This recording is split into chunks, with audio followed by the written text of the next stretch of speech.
It's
Special thanks to Bob Karen, who assembled 99% of that on his own on his computer.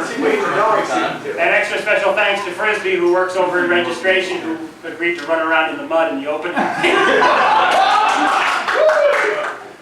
Welcome to ConFURence 10. We wish it weren't so bad. Thank you for joining us at our new location. First time here, last time here.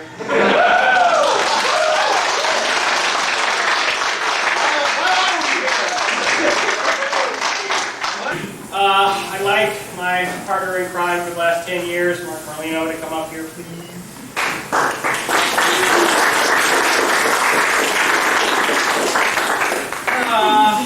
Yes, as I've been saying with a lot of people, we've made a lot of friends, lost a lot of money, lost a lot of hair. Wishing furries is bad.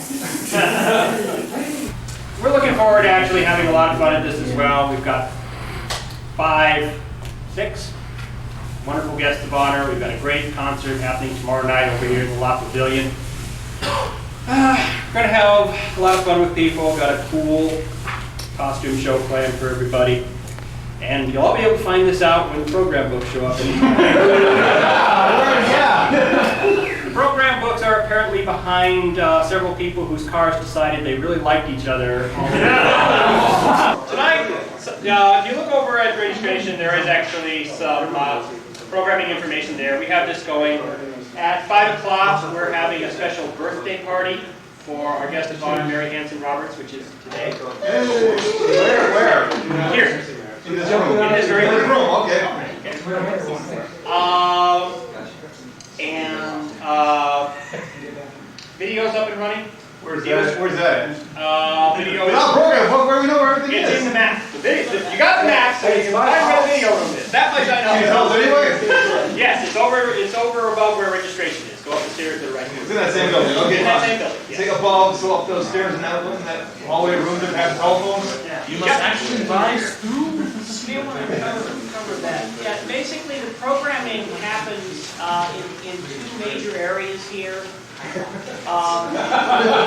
The smaller convention center where registration is where the dealer's room is, the large lecture hall, which is also where the dances are going to be.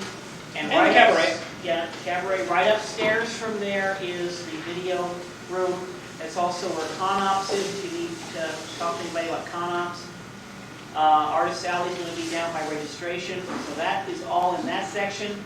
In the building you're in now, this is our multi-purpose room, and below this is the art show. Across from the art show is the internet room. There's also going to be a display, history of furry fandom display in one of those rooms. A lot of number 1s. I think there's also one of our sig lounges that down Writer's there. Lounge and the Artist Lounge, where we're having several instructional things. The car speckets are going to be teaching drawing. Steve Adelsy's doing his inking panel again. And we're going to have Miss Hanson Roberts and some things also. That's right around the corner here. The hexagonal building right there, also where the pools are, is a tiki hut. That's where the Passover Seder is going to be tonight at 7 o'clock because their people are stuck in traffic and putting it on. That is also where the ice cream social is Friday. That's where the Peaks is going to be on Saturday. And that may be where the fur dance is if it rains. And it will also be where our Sunday service is on Easter Sunday. Yeah, the Easter Sunday service will be there too. First time, not last. Where's the pagan spring equinox ceremony? In the Rose Garden, which is right next to the Lanai Coffee Shop. Again, it's all on your map, and it'll all be in the program book. Yeah, cool. We're going to be having, at some point, I don't have it in my head, but if you look on the program when we get them, we're going to be having our theme meeting, which is 10 years of ConFURence, and at that we're going to be having a reunion for people from among the 65 people who showed up at ConFURence 0. So, there's a lot of fun stuff. Check your pocket program down again. Like I mentioned before, the Passover Seder is at 7 in the Tiki Hut, which is that hexagonal building by the pool. There's a funky thing on top. For those who are, for those of the Jewish furry persuasion. And tonight, of course, we have once again Club Techno Fur. And at midnight we have our Gothic dance, Nevermore. And tomorrow night we have the Purple Nurple Live. So, And those are all in the main lecture hall, which is in the building where Or registration is. registrations, we're feeling we're kind of... How many miles will you walk at Con? yeah. Did you want to get a piece of We're trying to make a more sleek, trim, athletic furry. We can make it better than you are. Stereotypical furries you're trying to kill later. Yeah, like us. Probably their hair's on the place. So, from all of us to all of you for the past 10 years, thank you. Come on.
0 was the pre-con. ConFURence 1 was the actual startup. What it was Mark and I were looking to start up. You know, we came up with the idea of starting up a furry convention, but we knew that neither one of us had actually run cons before. So we weren't silly enough to just dive right into it. So what we came up with was we were going to try a 0 as literally a trial run. To find out if, you know, anybody was going to come to a furry convention, because, you know, no one had done that before. And B, to try out some of our new ideas for how to do things differently. We put the word out, as I said in the souvenir book, we put the word out at the time mostly through fanzines, because at the time, the internet, what's that? I mean, it was around, but most people either hadn't heard of it or weren't on it very much. I mean, there was barely even semblances of Usenet at the time, and not an awful lot of people were on them. So this is like before the mucks. Oh, well before the mucks. The mucks didn't get going really until like 89, 90. And that was right about when ConFURence was starting, but when we were actually starting the organization was 1988. We had never heard of a muck at the time. We had the storyboards on some of our computer systems, but really doesn't compare when talk about lag on a muck, and it's like storyboard, you're waiting for a month for someone to answer. So that was really different.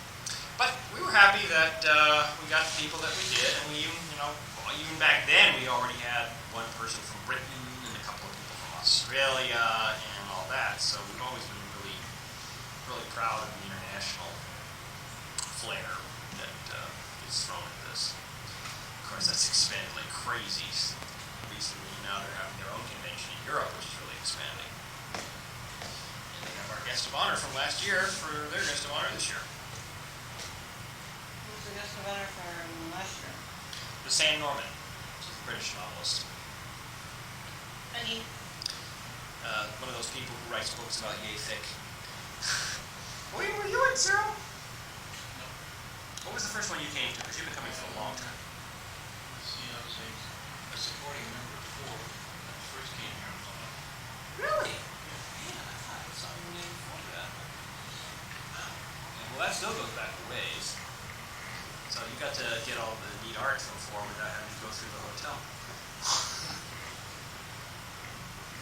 Hotel at Forum was not fun because the security people decided, after we began the con, they decided that we were just too weird for them.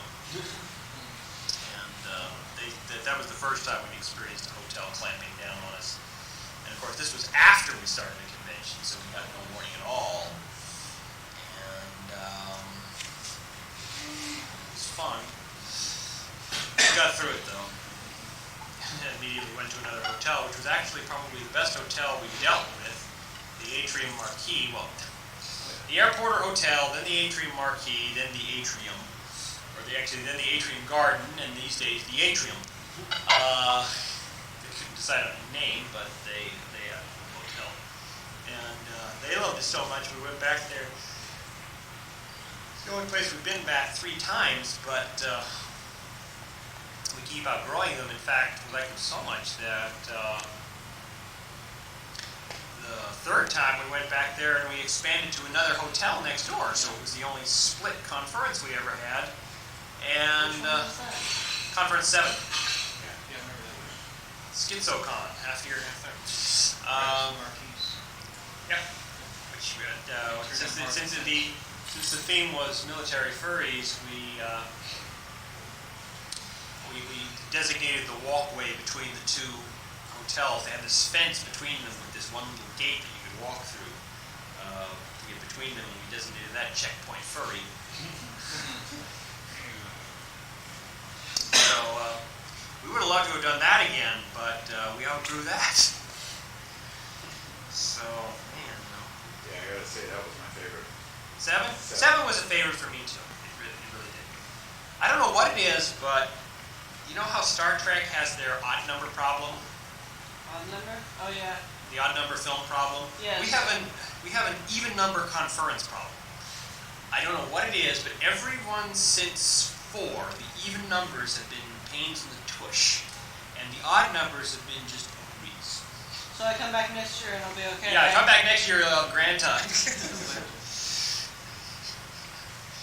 But come back and help us make 12 good also. Hey, I'd like to join the staff eventually, as soon as I start figuring out. I can't figure out the programming, so I'm just like, well, maybe if I could just, do the conference thing. I mean, actual live people I can deal with. This computer thing is really hard for me. Yeah, well, I do the program, so it's putting that together is a fun bit in itself. Like I said before, it's an incredible bit of juggling, keeping everything out of everything else's way. So we've been doing this for 10 years, and we're really, really happy. A lot of the people that we got, not just the fans, but the famous types who decided to show up. Jim Megan's become a real regular. He's the- Susan and Ken. This is the second year she's been. Yeah, Susan's been good. All the Antarctic people, all the Comics Now, all the new people, all the Graphics Press people, all of the Scopers. I'm sorry. what? Genus. Oh, right. Yes, I like ConFURence too. Not if I can only afford it, but anyway. Yeah, I had to think about that myself. But Kind of works. yeah.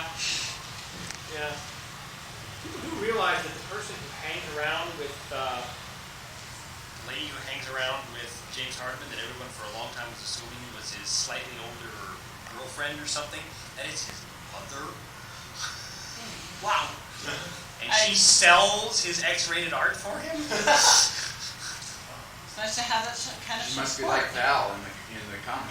Yeah, she is like Val in the comic. I'm 90% certain that Val is based on his mother. I am Val, that would 90% be the certain. girl's mother, right? Yes, the girl's Okay. mother. Valencia. So I've only read the 2, and I haven't seen any of the shorts that they've been in or anything like that, so I only know the 3 girls and the mother that showed up in the first one. Yep. Well, they show up in other things in Genus mostly. Yeah, I know. So there's some other stories in there to pick up.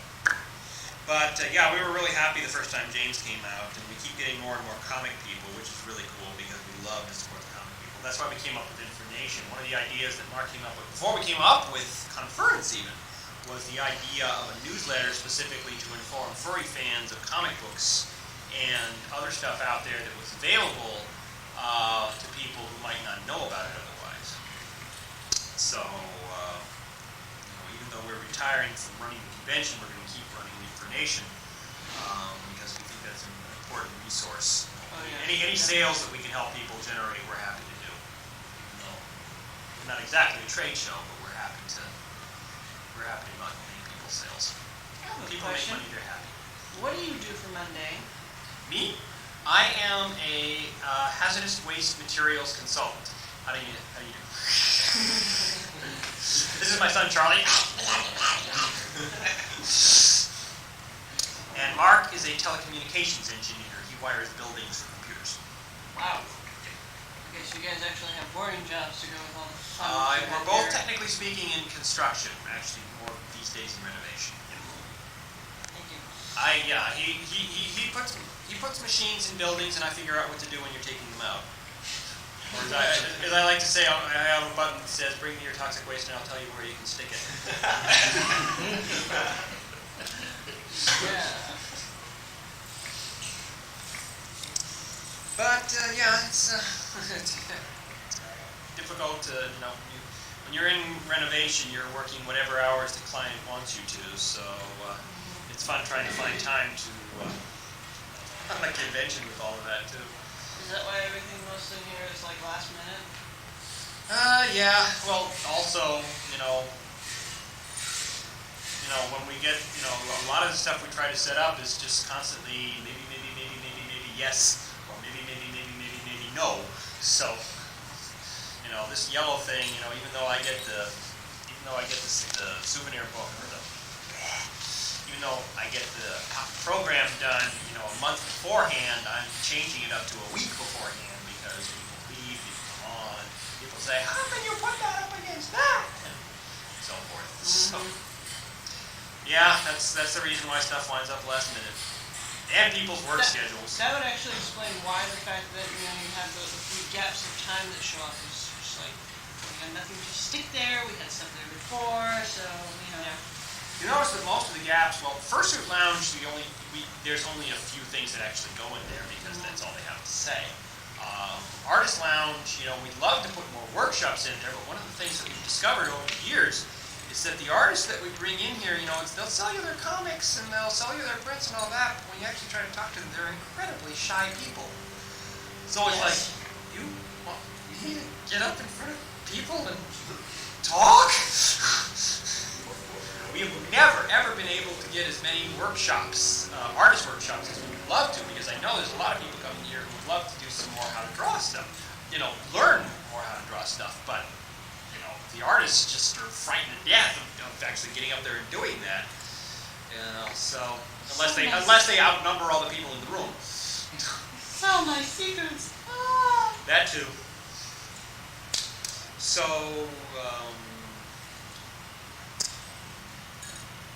this is your first one. What about the rest of you? Is this your first? Oh my. Oh my! People wanted to hear about all the past events to make sure we didn't. Bill, where are the old farts around here? Let's see what else is going on about this. They're probably meaning like the cut for people or whatever. Let's see, what's going on right now is video games, SIG, the first shared world, meet the car spec. Yeah, we have 5 different things going on right now, which is quite this one. Yeah. Yeah. We sometimes wind up with a really stuffed schedule, and other times hardly anything. That's just how stuff lines up. Depends on, like we said, when we have people to run things. Yep. What is the average amount of numbers that go for people that are on staff? I mean, I know you guys are always looking for volunteers, but like, fabulous, more people. Well, ostensibly we had ostensibly we had 115 people signed up for staff this time, which was great because at Conference Zero we had a staff of 4.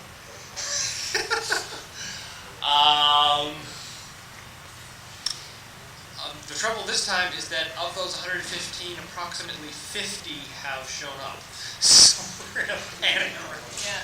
How many people actually are part of the staff that put this place together? Is it just the 4 that you mentioned, like the 2 that are taking over and the two who are resigning? How many of them? What? Okay, throughout the year while you guys are trying to make forth for the next year, Oh, how many people are usually on the staff for that? Is it about just 30, 40. about 30? We have a monthly, we call it a meeting, but let's face it, it's a party. At one of our houses, and we we decided we wanted to have monthly gatherings to remind people that we're having economy year. Keep it in your mind. So we have that to discuss, and we sit around and watch videos. And there's about 30 or 40 Southern Californians who come to that. So we consider them our senior staff. If they're going to go to that trouble, we consider them our senior staff. Yeah. And a lot of them have been doing this since like 3, 4, 5, 6 ConFURence. So we know.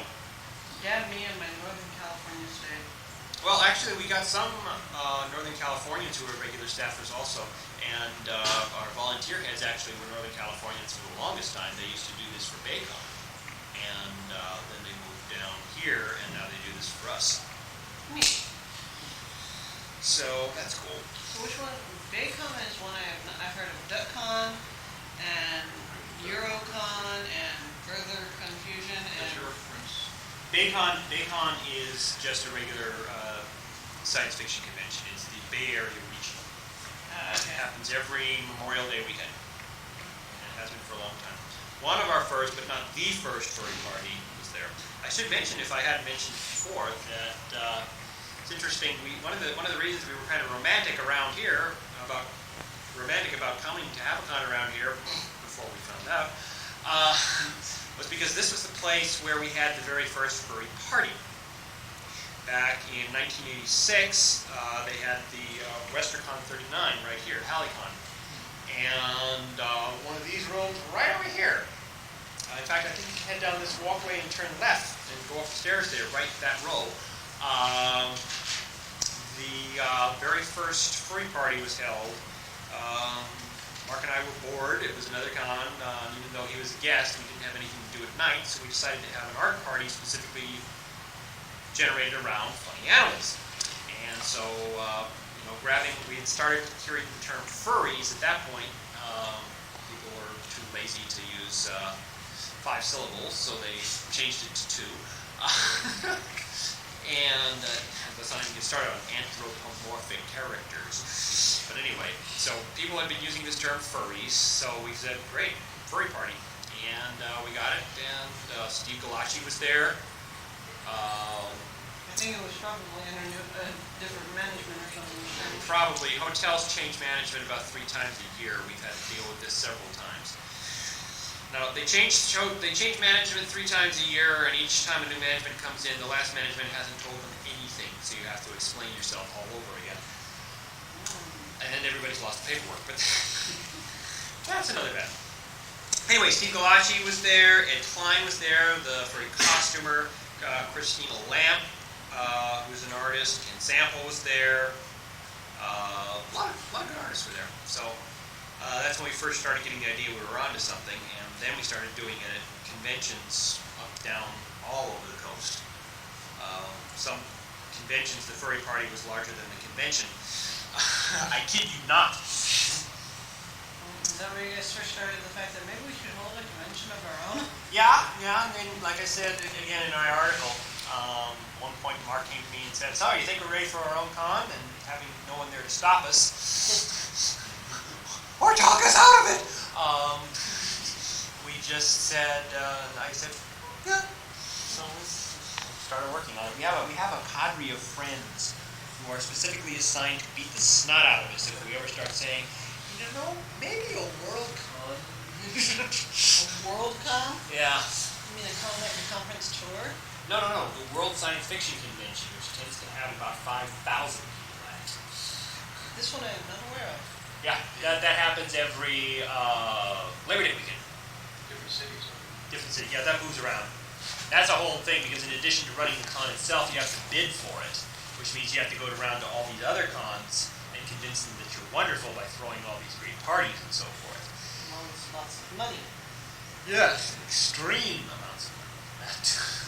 That becomes a job in and of itself.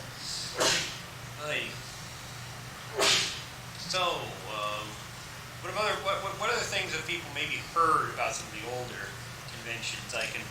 Rumors, good or bad, I can fill people in on about older conferences. Well, see, because like the conferences that I hear about are the ones from my boyfriend, and he has been a mucker for almost 4 years. And he started pulling it on, and I think his first one was Conference 8. So that's not that old. Right. So, but he had a lot of fun. He thought it was very interesting. And the thing that he found that was really interesting about the whole thing was the kind of characters and the suits that showed up there. And, things like, I think one of the ones that I heard about mostly, or that I saw pictures of, that because he was in the Ten Furry Years, was Bunny Boy. Yeah. Who, from rumor, is floating around this year. I haven't seen him yet. I have not seen him yet. Huh? You sold the money. Not Bunny Boy. Sulfur. I don't know any of his other names except for the fact that he wears, denim underwear. Silver. Big shirt with yip across it. Yeah. That's him. Yeah. Saw him at DECCON last year. Yeah. If nothing else, he'll be at the Purple Nurple dance. He's always there. He's not going to be there. He's stuck in Toronto. He's between jobs. Who is he? Well, he's not between jobs. He's not between jobs anymore. He dropped me off at the airport. Oh, okay. So, New job.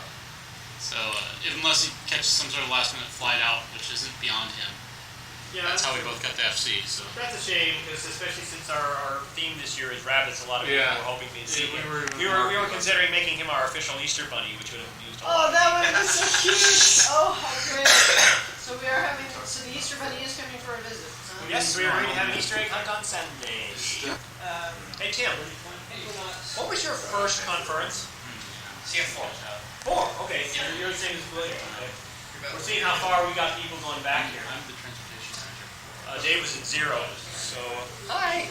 I've been dependably missing everyone since 3. Oh dear. Okay, come sit down. We need more people from early conferences. Were you at 0? Yeah. Okay, another 0 That's the only one person. Vicky wasn't at. Oh. Oh my gosh, there was She's a met all the female at others. 0. Oh yes, there were several females at Yeah. 0. The interesting thing I find about conferences is the fact that it is, you've got 90%, you've got like 60% men, 30%, 35% others, and 5% female. Yeah. Not anymore. Not anymore. When we started, hunting ground. when Huh? Makes a great hunting ground. I know, it's just like, oh, female, and I'm sharing a room with 3 guys and myself. Oh, that's a problem. actually these days our ratio is not quite that skewed. It was when we started off. As I mentioned off at Meet the Guests, this is the first year when we've had almost entirely all female guests of honor, which I find very interesting because people were wondering when we started if we'd ever get any female guests of honor. Although we had one at 1, that was Margaret Memory. Livingston. Monica Livingston. Oh, look at me, for the first 5 or 6 of them, I never got to see the guest of honor. Yes. Yeah, I made a point of attending to meet the guests, just to make sure. Well, I remember the year we had Alan Dean Foster, I saw him once, I passed him going into the staff lounge or whatever it was, while I was headed out to deal with something else. You know, that's what frightened me was Don't break your candles. Put it this way. at 6, I saw Alan Dean Foster about that much, and I was in charge of it. Yeah. Like I said, even number. Well, at least I saw him. Ken, were you at 0? Oh, yeah. Okay. Not very long, but I was there. I think I bought 2 day passes out of it. One came back one day, came back the next day, bought another day pass. If you were, okay, so like the Capital Fiddle Dance is edited by somebody else? Yeah. Okay, so I'm wondering, it's supposed, because 8 is already out in the dealer's den. And 9's That's the first supposed, one they finished. yeah, and 9's supposed to be coming out soon. I'm wondering if you can pre-order that one too.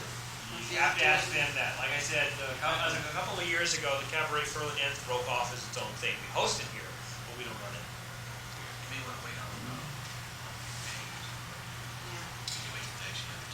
It's interesting. Not a lot of cons have something like the Cabaret Furley Dance. Furley Dance, that term comes from an actual story that I was working on of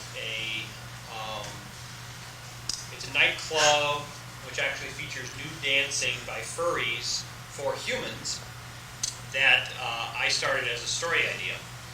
And then later on, when I started getting involved in the mucks, it moved on to there, and I actually play some characters from it online.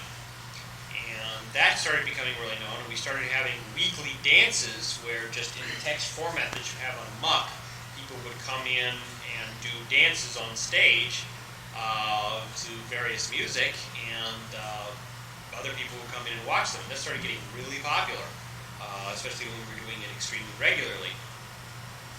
And so, was the very first thing with Omaha called Cabaret Furley Dance? No. It was called the Kid Cat Club. Ah, yes. From the Omaha the Cat Dancer. No, Omaha, you guys finally got her last year. That's why I want to come. Well, basically the way that worked out is Reed Waller and Kate Worley created a comic. Actually, it was originally Reed Waller's character, which showed up briefly in the forerunner of the Rauer-Brazel fantasy called Voodoo. And for people who don't know about APPAs, in science fiction fandom, there are people that put amateur magazines together of various kinds. One is called the APPA, or the Amateur Publishing Association. It's basically a group of people who write articles. They make so many copies, one for every member of the group. Then they get together and put all the copies together and staple them together, and that becomes a magazine. And they distribute the 50 copies to the members of the group. It's a closed group.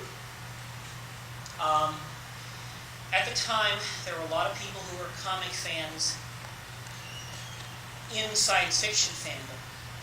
They wanted to do an app dedicated to comics and cartoon drawing and cartoon stories. But they decided to be different, to not have any superheroes in it at all.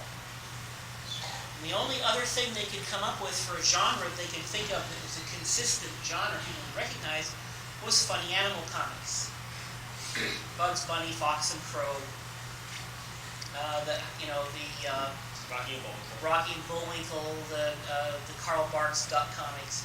So fans of that started this fanzine called Voodoo. Ken Fletcher, Reed Waller, and a third person who seems to be like kind of like the fifth member of the Beatles. You can never remember who he is. Right. He was into anthropomorphic vegetables. Voodoo got started, and basically several people started what they called the Furry Liberation Front, or FALF, Furry Artist Liberation Front. And it was basically a comment on the fact that most funny animal comics were children's fare. And they wanted to draw something that was adult-oriented. So this is where Omaha kind of got her first start. She appeared in this very short comic with her boyfriend about, wouldn't it be cool if we could draw funny animal comics that were adult-themed? And it's interesting how all this kind of ends up tying together, because what happened was Reed had cancer. I forget what kind. Cancer of the stomach. It was operable, and he could get medical coverage to do the operation. The problem is he could not keep his business going during all the time he was interred. So an outcry went out through the comics industry, through the underground comics industry, to help Reed Waller. By this time, he'd actually gotten the Omaha comic published by, I think, Kitchen Sink Press did it for a while, as an underground comic. Now, underground comics are just called small press. He basically set things up. We set things up to have a whole bunch of comics produced that were charities to help him recover. I got called 3 weeks before ConFURence, I guess it was 3, by Debbie Sternberg from Seattle, who I'd never even heard of, who said she was an exotic dancer and given permission by Reed Waller to dance under the name of Omaha, and would be interested in having an exotic dancing show with her dancing at ConFURence, and we would sell tickets or something, and then give the money to Reed Waller. And we said, 3 weeks before the con, I said, yeah, we can work this out. You tell me what you need, and we'll do it. So we had to literally tear down our SIG rooms, because there was no room in that hotel, build a stage, rent lights, get a sound system, which was my stereo from my house. And Omaha, we had what we called the Kit Kat Club. We sold tickets. She danced for 90 minutes herself. It was an incredible show. And that became the first, she danced her tail off. She actually was crazy enough to glue her tail on so she could dance nude with only the tail and ears. Which meant she was super glue, which is, I wouldn't do that. But at one point, after all the gyrations, her tail did come off toward the end, and she said, well, I danced my tail off for all of you. That's what started the cabaret tradition. And we haven't really gotten a lot of trouble in the past with the cabaret. The hotels, even though they were a little nervous about the concept, eventually just let us take care of it. And when Deal Whitley died, Ken Sample, I don't know if people know who Deal Whitley is. He was an artist out of New York who was doing a kind of a furry 20-something comic. People, a bunch of furries out of college, living together, trials and tribulations of a local bunch of college chums. He met Ken Sample. Deal had sickle cell anemia, and his prognosis was not very good. He met Ken Sample through Al Brazel Appa.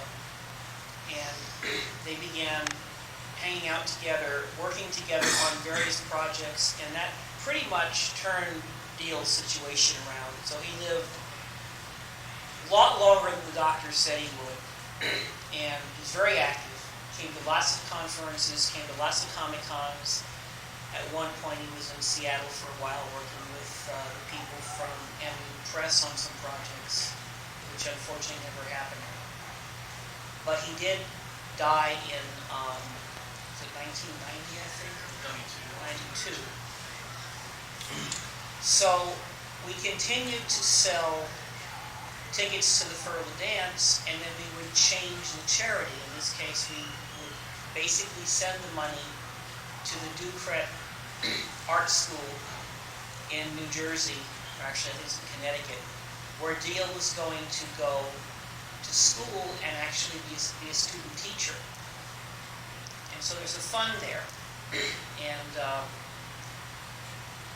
basically, that is still the charity for the particular Furl Dance event. Like a lot of things, when the event began getting a little off of our original concept, like it has in the last few years, and when we have people willing to take something like that over, Rodney and I will just say, okay, we're providing the space, you people do everything. And so the cabaret now is operated by a separate group of people. We say everybody, we say you do everything, and when we're lucky, you do. If, you know, it's a situation where I guess if the ball gets dropped, it doesn't happen. But that's better than halfway tactics of trying to get people to do things and then having to rush in at the last minute and make it happen. A lot of what happens in ConFURence depends completely on people we can get to help us. And that's been hard to do. It's been hard to get people to volunteer. It's been hard to get the people who volunteer to show up and do work. We named it Furl Dance after Rodney's creation, which, although it's on the muck now, originally was on the very, very first Which month is it on? Furry Muck. How many? Answer. Who was taking lessons? It was on the very, very first Furry BBS, which was called the Tiger's Den. This is not to be confused with Tiger Den, which is an internet service, which ran out of our house from 1985 to 1995. It was a FidoNet BBS, 400 users, one phone line. Yeah, it somehow worked. And an interactive story was started after a few false starts, which was a big party at the Furl Dance Club, kind of a virtual party. Here there was no chat line, no database. You basically said what your character was doing and where, and you sent it out, and people answered it. And it was like basically sending email back and forth to each other. You kids complain about lag these days. You wait 3 weeks to get a 3 weeks for a response. response, yeah.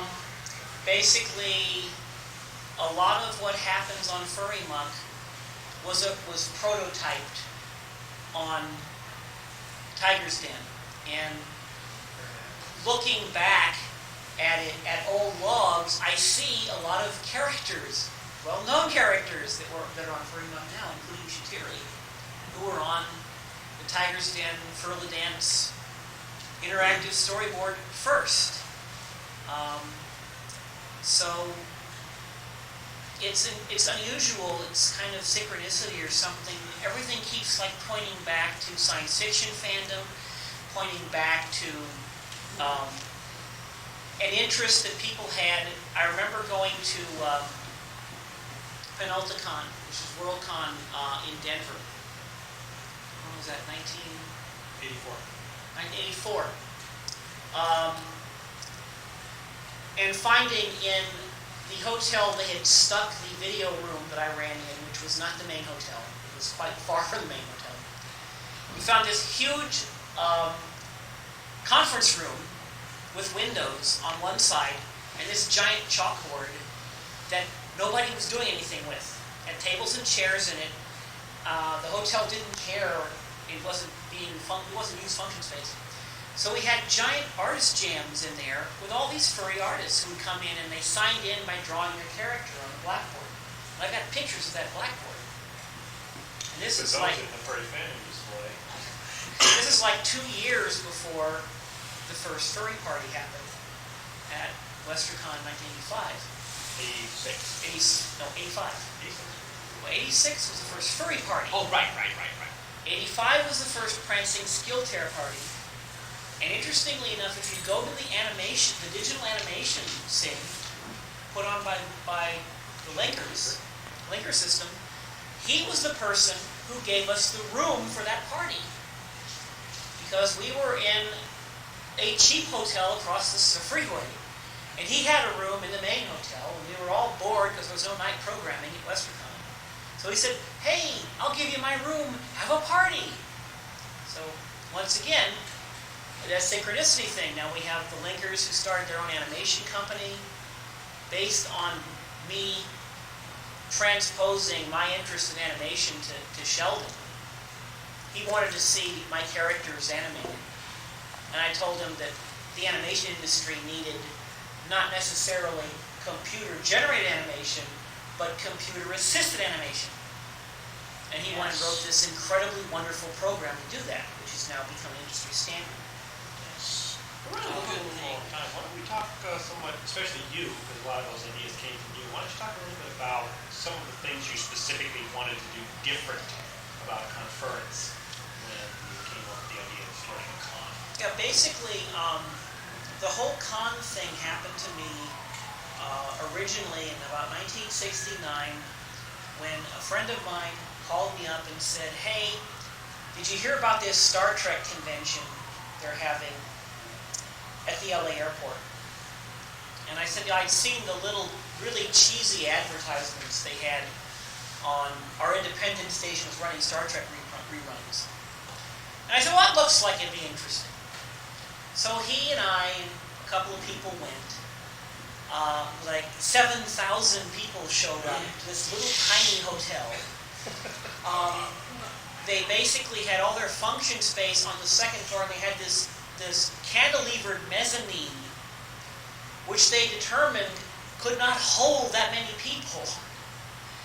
So they actually had to have people watching the escalators and only letting people up in small groups, because they're afraid literally the floor was going to collapse. Well, the fire marshal showed up. I showed up after he was there, so I couldn't get in. Oh, was that the same convention at the airport? Yeah, I think it was 72. Well, it was later. Because wasn't 72 at the Marriott? No. Oh, really? It was 71 or 72. That was the first West Coast Star Trek convention. Yes, it was the first one. After that, they got bigger hotels. It was great. So, I'm going pretty far afield from that. What did we do differently? There were things I didn't like about the SF cons I went to. One of them was the fact that we had a lot of trouble running a video room. Our video room here has never been a problem. We actually had 2 video rooms sometimes. The panels, I thought the panels had a problem because the audience, you go in there, you have, like you see here, chairs on a stand with a stage. The audience would sit down. They would stand up there. They would sit down and they would talk to the audience and say questions at the end. And they'd never be talking about what anybody always wanted to hear. So we started the concept of having a round robin discussion group. Sometimes they don't work, sometimes they do, but the idea is everybody gets to gets on an equal status with whoever might be there as an instigator. And in some cases, we just pick a subject, pick a room, and go for it.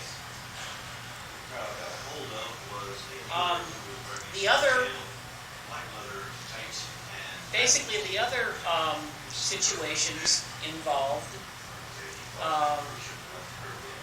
art show. I got to know some people who are very good artists. Artists typically are procrastinators or they have a real job. a lot of people would get their art done right before the convention. Some of them would say, "Oh, Mark, could you please take my art to the convention once I can't make it?" And I would go to the art show, and I would stand in line, and I'd see all these empty panels, and I'd say, "I have my friend's artwork, would you please give me the paperwork?" And they'd say, "Oh, registration for the art show was closed 6 months ago, or 2 months ago, or a month ago. All our space is sold." And I go, "What about all those empty panels?" "Oh, those are for guests who might have brought art." And after this happened to me about 10 times, and my friends, because I used to put art on the art show too, I said, why not just use the space available? So that's why our art show, you don't get a thing where 6 months before the convention it says, "Art show's full," and show up here and end up with all this space. For most of the history of ConFURence, we had a policy of a never full art show. We said, we have to staple stuff to the ceiling. We will find space for it. We had to rescind this as of a couple of years ago because people were taking our word for it.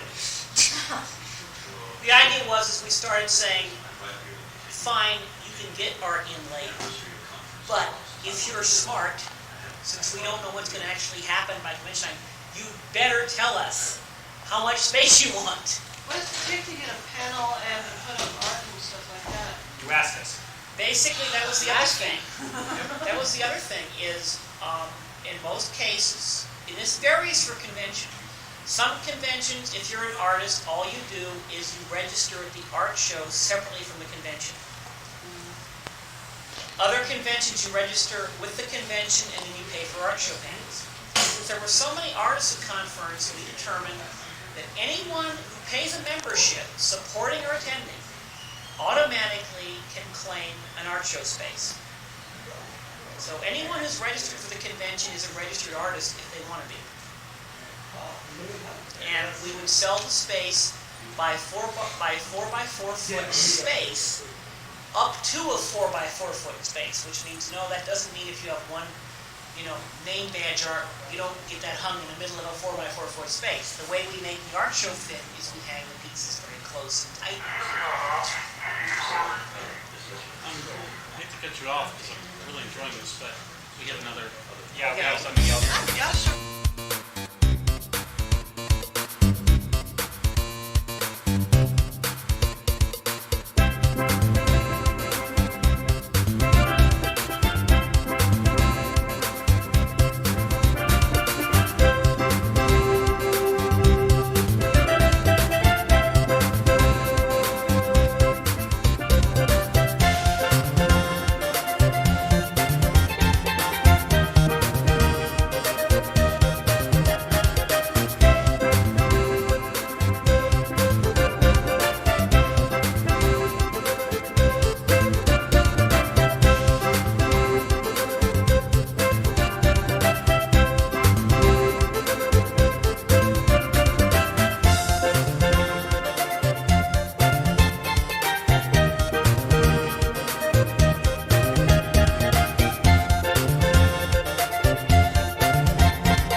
and to find them with a picture try.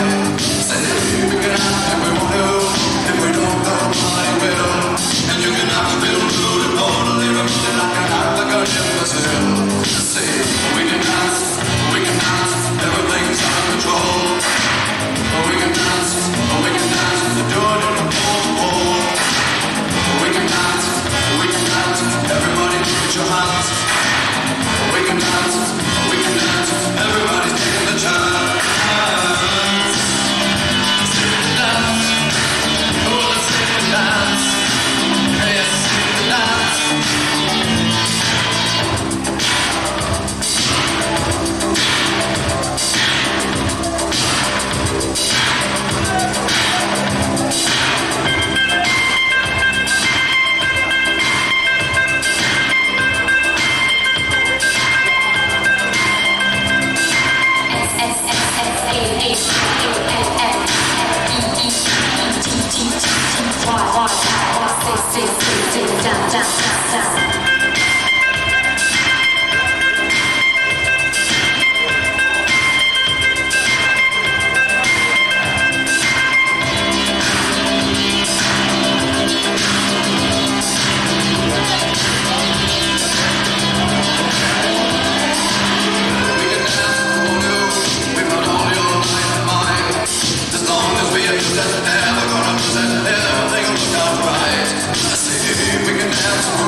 Because your friends don't dance, and if they don't dance, well, I have no friends of mine. I say, we can dance, everything's under control.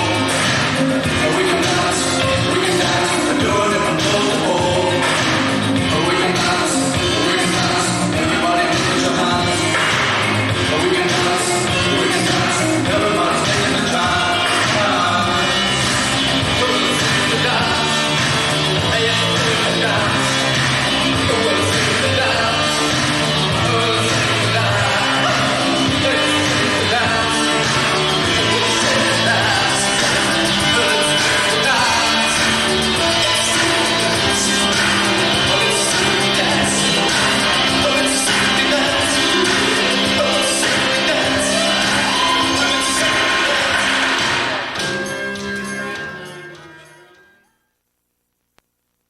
Costume number 1.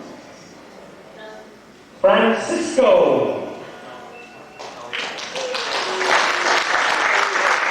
Gratuitous Fruit.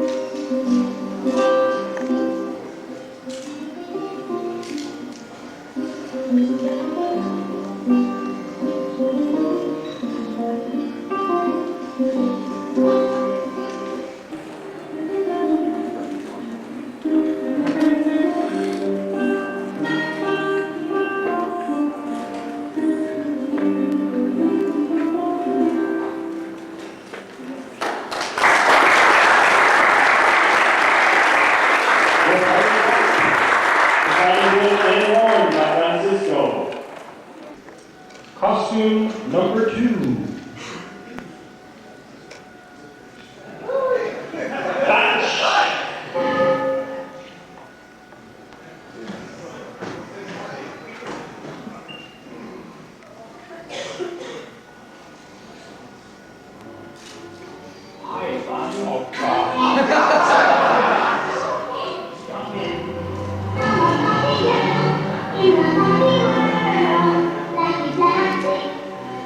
Thank you.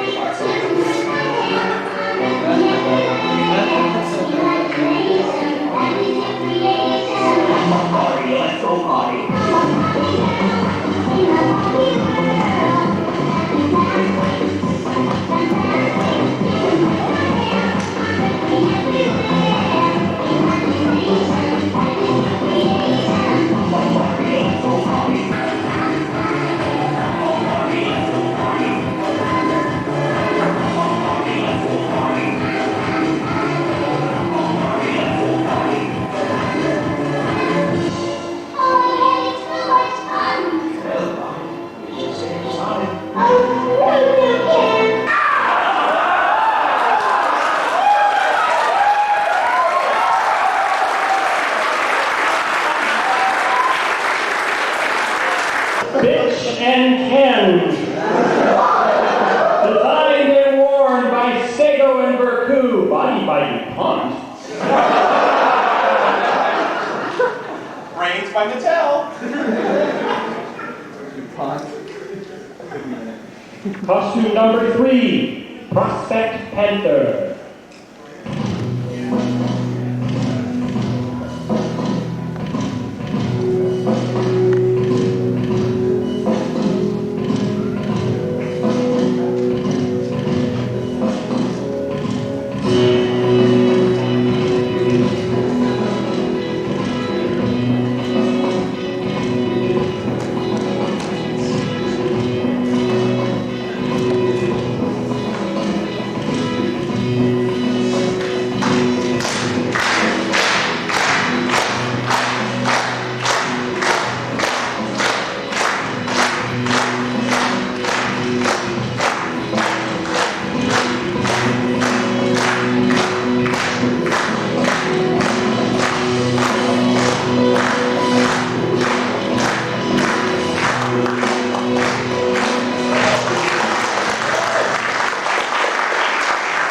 Prospect Panther, designed, built, and worn by Kristen Kim.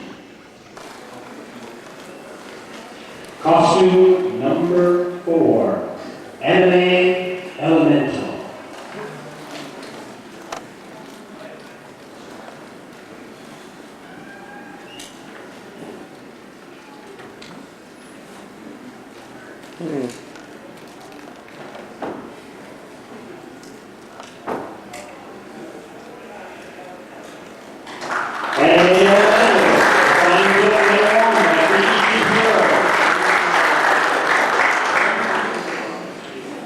Costume number 5.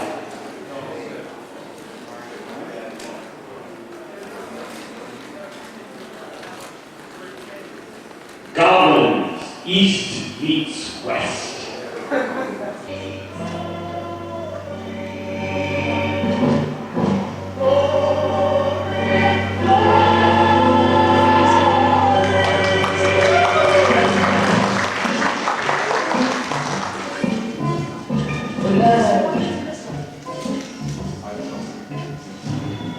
Love is where it happens. Love is a wandering wild. Woman, my but Christmas often not her bride. Steal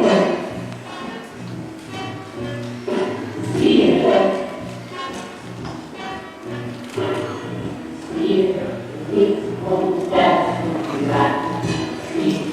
It's sharper than sight. Sharper than sight. The touch of picture in the mind.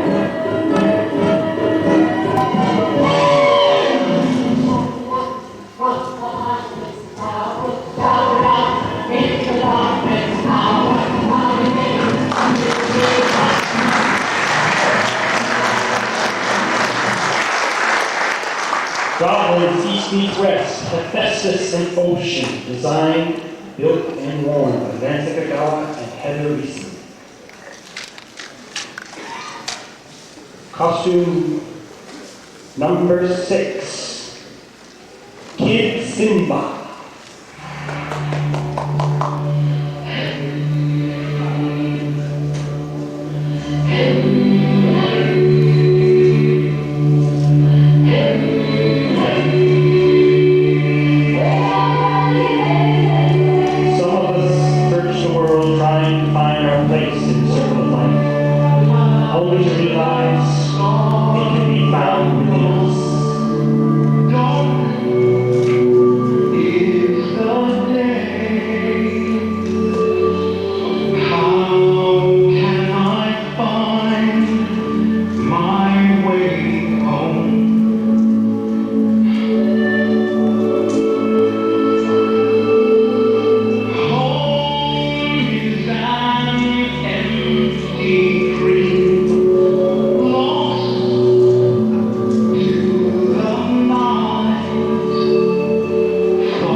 Costume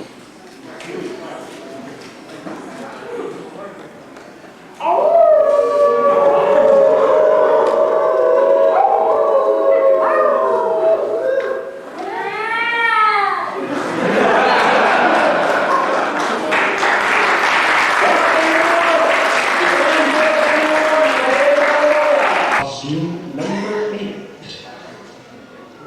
Parallel.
Just when you thought you'd seen it all, you have.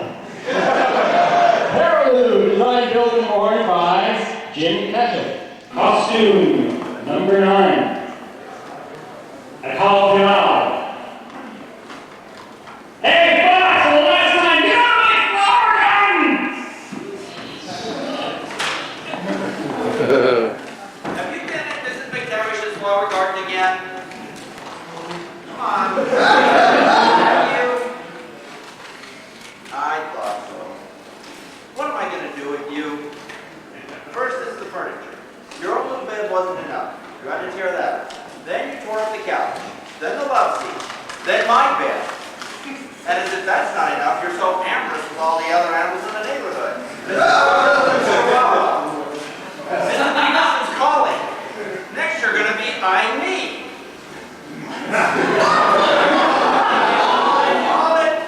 All right, that's it. I'm out.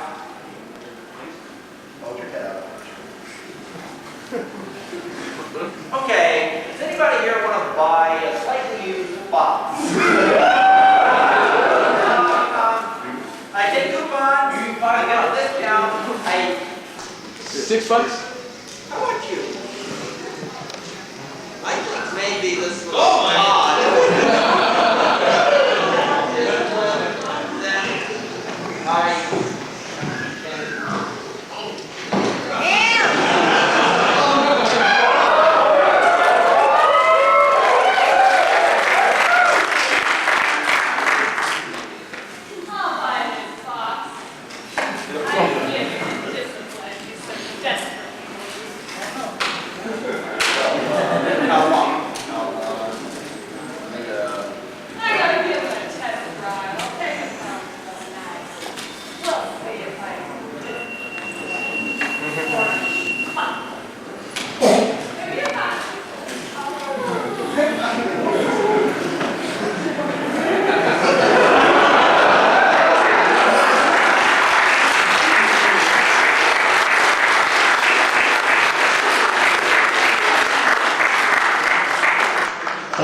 I simply can't top.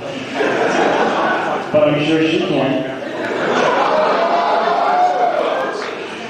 ConFURence, designed, built, and worn by Matthew Munch with a bit of help.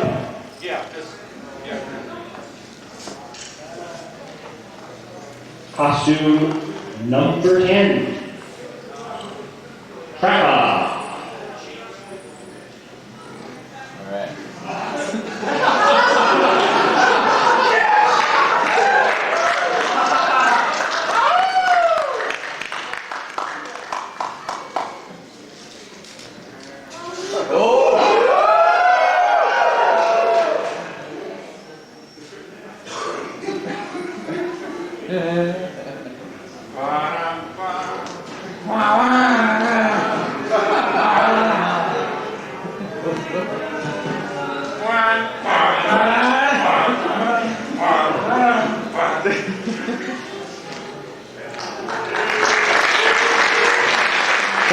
Designed, built, and worn by Trappa and Schoolbox.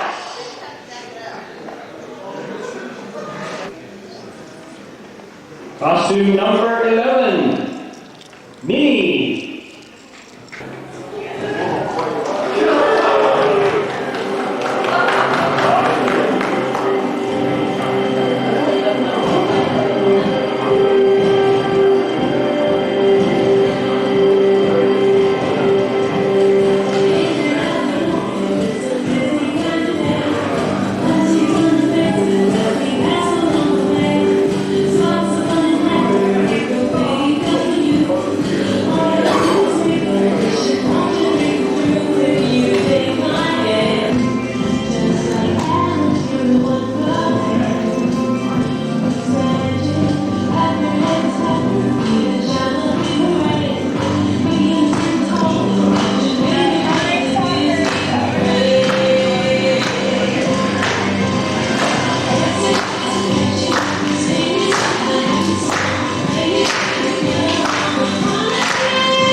And now, returning to ConFURence for a second year, it's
designed, built, worn, danced, and sung by Robert Skaggs. Costume number 13. And now we present to you the Predator of Lucky Goalies and the Protector from the Sea of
dare you not to play with your food?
It's dead, Jim.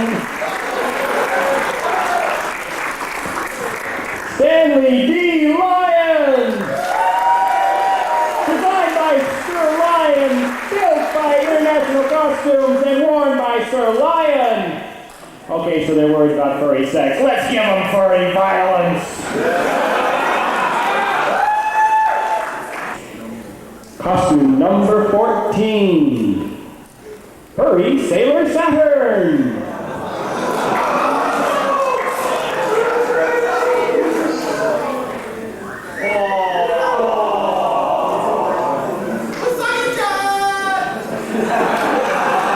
Wait a minute. You only entertain the right half. Talk to the left half. They want to look at you. Come on.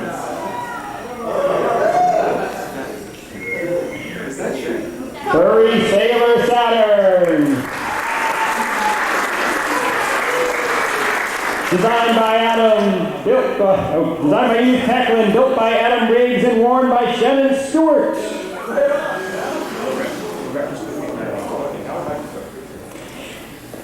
Number 15, for a return engagement, Scruff E. Coyote.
Just so you know that we're serious about registration.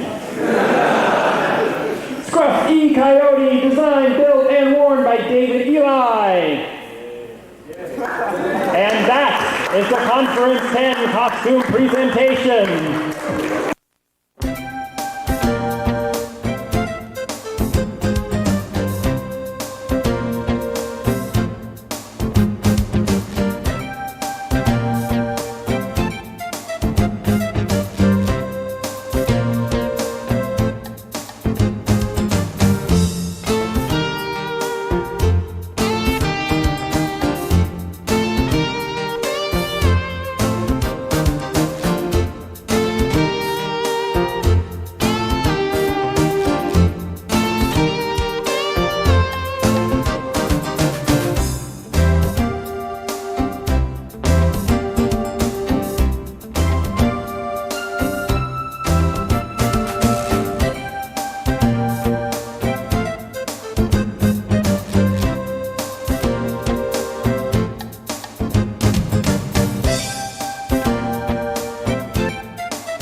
second ConFURence Filk Concert.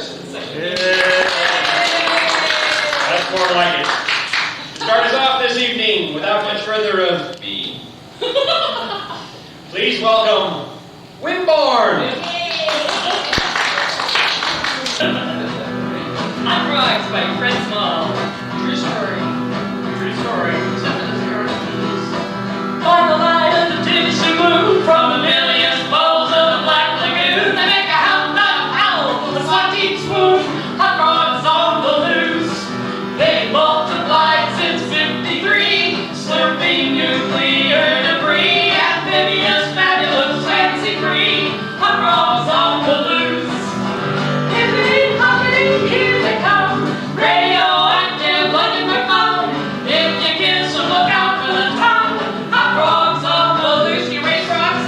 Blah, blah, blah, blah, blah, blah, blah, blah. Hot Rocks on the loose. There you go. Tires. They got skinny legs and big white eyes. Fraternizing's not advised. They like you like they like flies. Hot Rocks on the loose. They got a chicken nugget party and a Whopper meat in your bedroom while you sleep. They'll make your Geiger counter beep. Hot Rocks on the loose. Hippity hoppity, here they come. Radioactive, looking for fun. If you kiss them, look out for the tongue. Hot Rocks on the loose. Come on, Froggies. Blah, blah, blah, blah, blah, blah. Hot Rocks on the loose. You can put the pens in the metal till the robins squeal. Squish them with your tires, you got Hot Wheels. Now you know just how it feels to be a hot rod on the loose. Please do not keep them as pets. Sauteing them may bring regrets. Take a citizen's arrest of a hot rod on the loose. Frogs for peace, frogs for defense. Don't be nervous, don't be tense. We got a sure like 3 good things to keep the hot rods from getting loose. Hippity hoppity, here they come. Radioactive, looking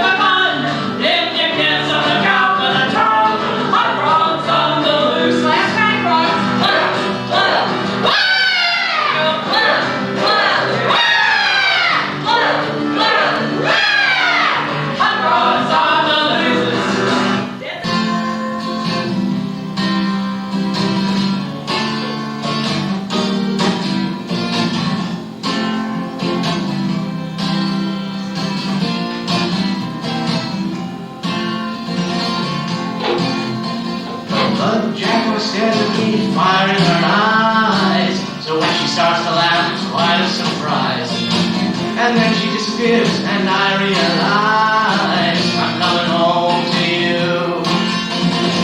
I can't believe it and I don't understand. She didn't kill me, just marked me with her brand. I'm not complaining, but I hadn't planned I'd ever be coming home to you. But now I'm coming home. There's nothing anywhere I'd rather do. And when I get there, I'll never more roam. 'Cause I'm coming home to you. We left town before I could say goodbye. And all the times out here that I nearly died have made the feeling in me intensify. I just wanna come on home to you. And now I can't. The blood jaguar's gone. I somehow did it without brains or brawn. But all I can think about is tomorrow's dawn when I start coming home to you. 'Cause I'm coming home. There's nothing anywhere I'd rather do. And when I get there, I'll never more roam. 'Cause I'm coming home to you.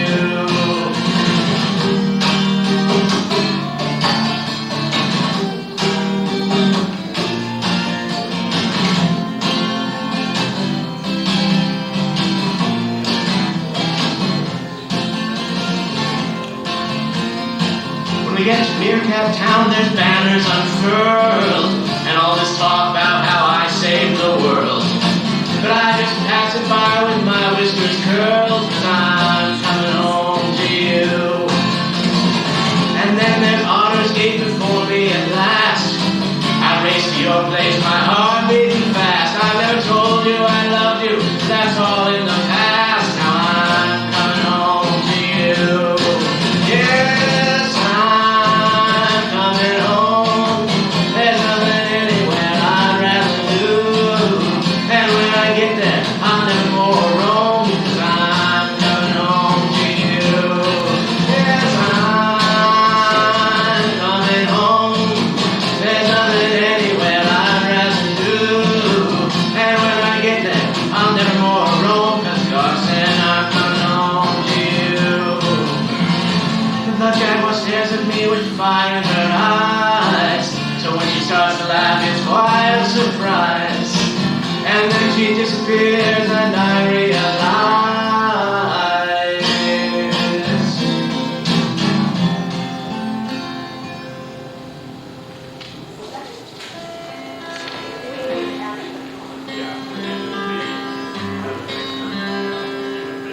What's that swooping from the sky? Meow, meow. It's so bright it hurts the eye. Meow, meow. It's smooth and round and settling down in our backyard here. Do cans of cat food ever fly? Meow,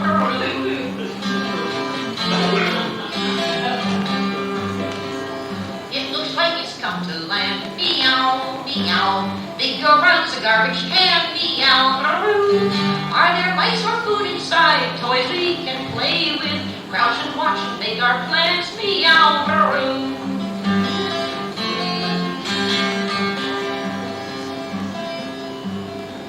now one end is open wide. Meow, meow. Watch and wait, we still and hide. Meow, there are creatures walking out, gray as a mouse is. Wait till they're far outside. Meow,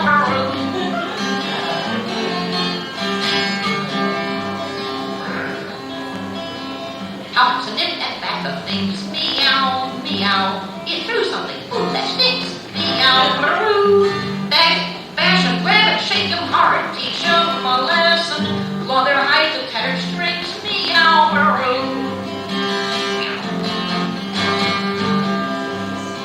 smell it may be good to eat. Meow, meow. Yeah, they smell like rotten meat. Meow, still they're fun to bat about, though they're not moving. Tear away the heads and feet. Meow,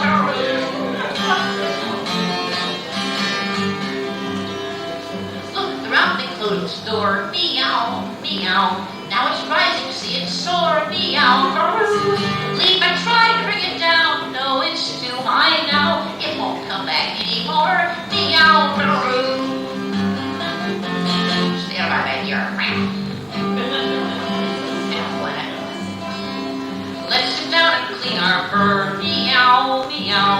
blue wire whiskers yawning, meow-baroo. Let's bury all these shredded parts deep in the cat box. I wonder what those creatures were, meow-baroo.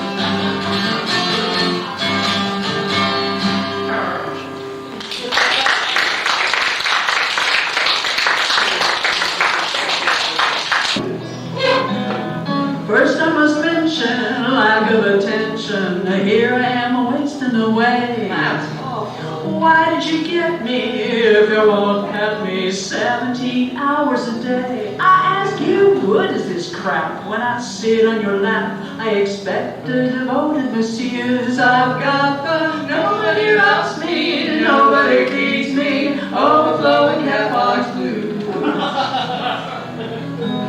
Now I've grown gone from privation and want, but cat food I don't aim to take. How goes? Yet I like a knife to completely revive when you've given me half of your steak. Done rare. I'll sit here and beg with my claws in your leg until you can see what I do. I've got the nobody loves me, nobody feeds me, overflowing cat box blues.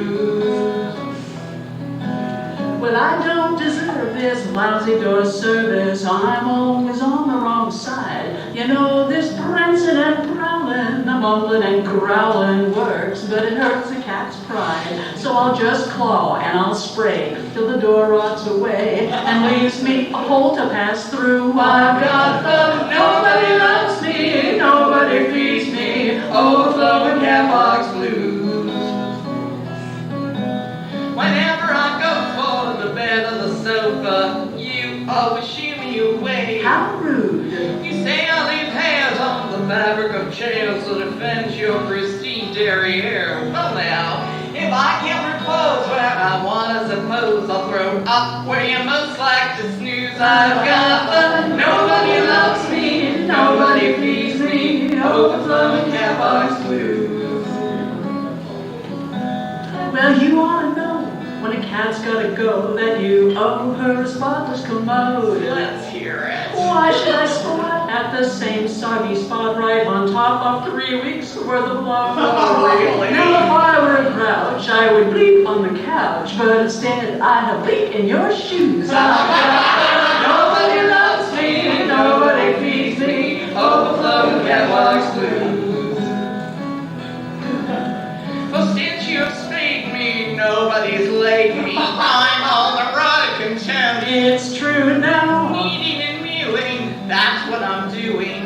Not buoying toms on the fence. Don't think that I'll become bitter because I can't litter. No, but she's lost a few screws. I've got the nobody loves me, nobody feeds me, overflowing cat box blues. I've got the nobody loves me, nobody feeds me, overflowing cat box blues.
in the Bonds Bank, all banana squash.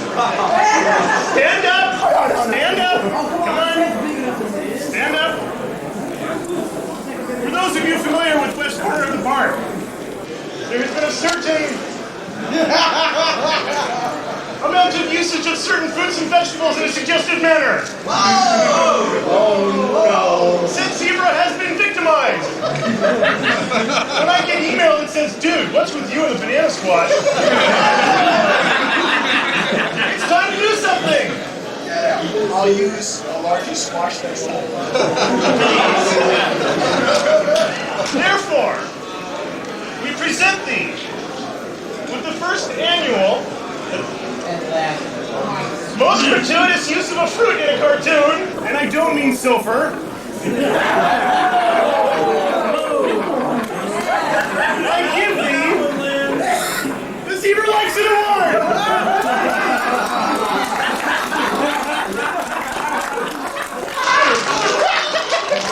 It's just big enough! Linz, does that qualify as vegetable envy?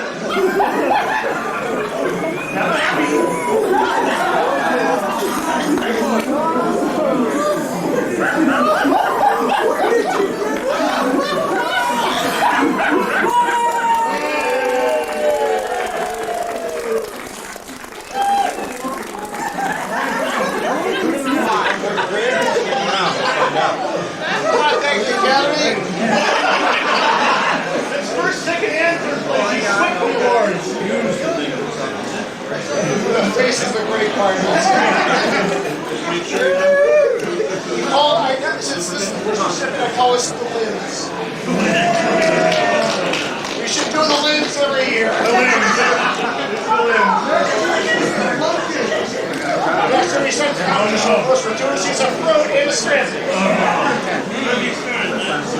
I'm done. It's a real fruit. It's a real fruit. That's not your last one. Would you like? Oh, I did that so you can sit on the table. Are you gonna eat it, Jim? That is great. It won't plump when you cook it. You just hang your midges, people. Linz. Target. You guys got me. Yep. There.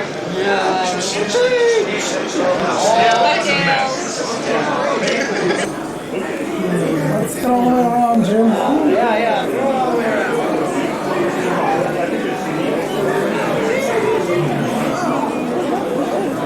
Now don't let this go guys. your head. Yeah, but we got. Okay, we're gonna set up a separate target now for next year. We got Flinto if you guys got me. Now we gotta find somebody else. Yep.